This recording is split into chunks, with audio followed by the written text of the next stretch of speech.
একবার এক গরিব লোক রাসূলুল্লাহ সাল্লাল্লাহু আলাইহি ওয়াসাল্লামের কাছে এসে বলল, ইয়া রাসূলুল্লাহ, আমার ঘরে খাওয়ার মতো কিছু নেই।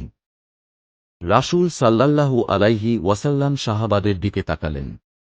তখন এক সাহাবী দাঁড়িয়ে বললেন, ইয়া রাসূলুল্লাহ, আমি তাকে আমার ঘরে নিয়ে যাব।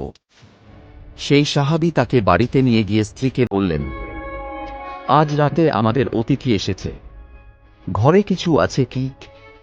স্ত্রী বললেন, শুধু বাচ্চাদের জন্য সামান্য খাবার আছে। সাহাবী বললেন, বাচ্চাদের ঘুম পাড়িয়ে দাও আর খাবারটা অতিথির সামনে পরিবেশন করো। আর তুমি আর আমি বাতি নিভিয়ে অন্ধকারে বসে থাকব, যাতে অতিথি ভাবে আমরা তার সঙ্গে খাচ্ছি। স্ত্রী তাই করলেন।